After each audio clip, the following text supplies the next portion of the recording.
ভারত নয়, এই দেশে আশ্রয় নিচ্ছেন শেখ হাসিনা। হাতে খুব বেশি সময় ছিল না, একেবারে নীরবে ইস্তফা দিয়ে দেশ ছাড়লেন বাংলাদেশের প্রধানমন্ত্রী শেখ হাসিনা। বাংলাদেশের রাজনীতির বিশেষজ্ঞরা বলছেন এই পরিণতি এড়াতে পারতেন হাসিনা, কিন্তু তার জেদ শেষ পর্যন্ত তার এই অবস্থা ডেকে এনেছে। অত্যন্ত দ্রুত তৈরি হয়ে একটি কপ্টারে দেশ ছাড়েন তিনি। এখন তিনি কোথায় গিয়েছেন তা নিয়ে এখনো ধোঁয়াশা রয়েছে। জানা যাচ্ছে হাসিনাকে নিয়ে কপ্টারটি ভারতে উড়ে গিয়েছে। প্রথমে সেটি ত্রিপুরা যায়, পরে সেটি দিল্লির দিকে যাত্রা করে, এমনটাই দাবি একটি সর্বভারতীয় সংবাদ মাধ্যমের। ঠিক কোথায় হাসিনা থাকবেন তা এখনো অজানা। কোন কোন মহল থেকে আশঙ্কা করা হচ্ছে তিনি দিল্লিতে থাকতে পারেন বা লন্ডনেও চলে যেতে পারেন।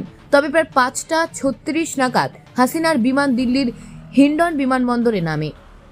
তাকে স্বাগত জানান বিমান বাহিনীর আধিকারিকরা। জানা যাচ্ছে হিন্ডন বিমানবন্দরে তার বিমানে রিফুয়েলিং চলছে। আজই তিনি লন্ডনের উদ্দেশ্যে রওনা দিতে পারেন। হাসিনা দেশে ছাড়ার একের পর এক সরকারি ভবনে হামলা চালিয়েছে জনতা।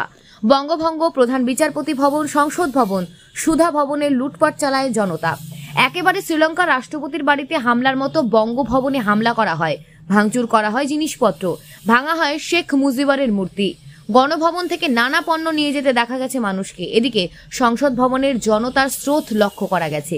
সংসদ ভবনের ভেতর থেকে মানুষকে জিনিসপত্র নিয়ে যেতে দেখা গেছে। ধানমন্ডির সুধা সদনেও আগুন দিয়েছে বিক্ষোভকারীরা। বিকেল 5:30 নাগাদ দেখা যাচ্ছে সুধা সদনের ভাঙচুর করা হয়েছে। বাড়ির ভেতরে আগুনও দেখা হয়েছে। বাড়ি থেকে জিনিসপত্র বের করে যে যার মতো নিয়ে চলে যাচ্ছে লোকজন। প্রধান বিচারপতি বাসভবনে ভাঙচুর চালায় বিক্ষোভকারীরা। ঘটনাস্থল থেকে বিকেল 5টার দিকে বেশ কিছু মানুষ দেওয়াল টপকে 19 হেয়ার রোডের অবস্থিত প্রধান বিচারপতির বাসভবনে ঢুকেছিলেন। ভেতর থেকে চিৎকার, হই হুল্লোড় ও ভাঙচুরের শব্দ শোনা যাচ্ছিল।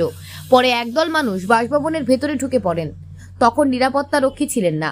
বাসভবন ভাঙচুরের পাশাপাশি বাসভবনে থাকা বিভিন্ন জিনিসপত্র নিয়ে যাওয়া হয়েছে। বিদ্যুৎ সংযোগ ছিল বিচ্ছিন্ন। এর কিছুক্ষণ আগে প্রধান বিচারপতি বাসভবন থেকে বের হন।